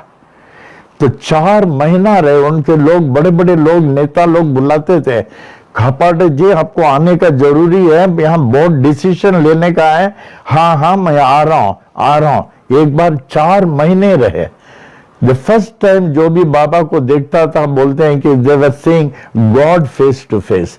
अब भगवान को छोड़ के किसको जाने को मन लगेगा? ऐसे बहुत लोगों का अनुभव है। नंदुर्की का नाम शिरडी से कैसे पड़ा? ये जो शिरडी नाम है, ये 5वां नाम है। नंदुर्की, सहिलादी, शिलादी, शिलदी, शिरडी। शिरडी 5वां नाम पड़ा। नंदुर्की, सहिलादी, शिलादी, शिलदी और शिरडी। श्री क्षेत्र शिरडी में अपने मौज में एक अनन्य भक्त मालसापति से कहा कि भगत, तुम्हें एक ऐसा रहस्य बताता हूं जो आज तक किसी को मालूम नहीं है। भगत को बहुत मानते थे। मैं तुमको बताता हूं, यह रहस्य किसी को नहीं मालूम। सन 1212 ईस्वी से पहले, कभी 1212 ईस्वी से पहले, ध्यान से सुने, आज जहां पर यह मस्जिद खड़ी है, वहां पर एक अति धनाढ्य और बड़े ही इस्लामी परमार्थी मुजफ्फर शाह का आलीशान मकान हुआ करता था। जहां मस्जिद खड़ी है, एक बड़े धर्मार्थी मुसलमान मुजफ्फर शाह का आलीशान मकान था। उस समय उनका 81 साल था, 81 ईयर्स। वे हर शुक्रवार को एक बड़े पैमाने में सामूहिक नमाज का आयोजन करते थे। शुक्रवार को नमाज का आयोजन करते थे, सामूहिक, बहुत लोग शामिल होते थे। उस समय इस स्थान का नाम शिरडी न होकर नंदूर की था, पहला नाम उस समय नंदूर की था। 1212 ईस्वी में मुजफ्फर शाह के ब्रह्मलीन होने के उपरांत, मुजफ्फर शाह जब ब्रह्मलीन हो गए, यहां से 60 मील दूर एक देवगिरी नामक बस्ती बना, देवगिरी, जहां राजा राम राव देव उसके खास थे की बस्ती बनी, जहां एक यादव राजा रामदेव राव यादव राज्य करते थे। उस यादव राजा ने स्थान का नाम नंदुरकी से परिवर्तित कर सहिलादी रख दिया। ध्यान से सुनना, सहिलादी रख दिया। यादव राजा के ब्रह्मलीन होने के उपरांत यहां बहुत सारे पत्थरों के कारखाने बने। तो यादव राजा जब ब्रह्मलीन हो गए, यहां बहुत सारे पत्थरों का कारखाना बना। ये संकेत करने के लिए ये पत्थरों शिलाओं का स्थान है। इसका नाम सहिलादी से परिवर्तित होकर शिलादी रखा। माने जहां शिला का क्रय विक्रय होता, शिला बिकती है। नंदूर की सहिलादी, अभी कहा शिलादी हुआ, ये शिलादी रखा गया, शिलादी। इसके कई सांत उपरांत इसका नाम शिलधी पड़ा। इसके उपरांत कुछ समय के बाद पुनः नाम में परिवर्तन हुआ और इसका 5वां नाम शिरडी पड़ा। शिरडी 5वां नाम। इस प्रकार नंदुरकी से सहिलादी, सहिलादी से शिलादी, शिलादी से शिलदी, शिरडी से शिरडी इसका नाम पड़ा। This Sansthan appreciates the following devotees who have dedicatedly sponsored for this valuable publication.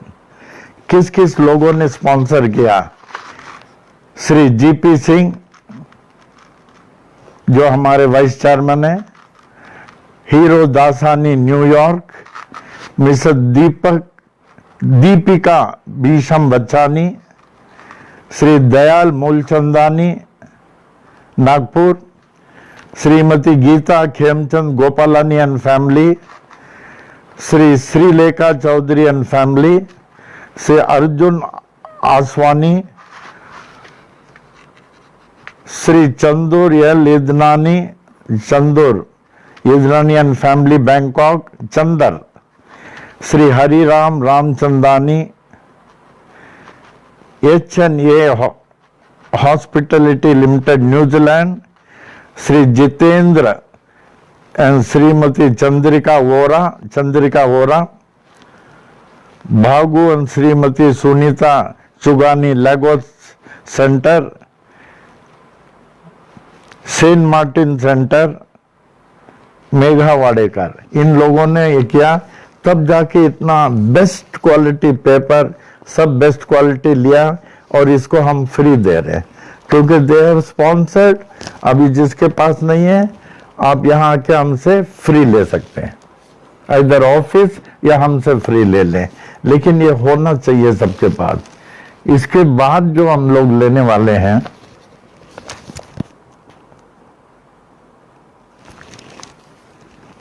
Baba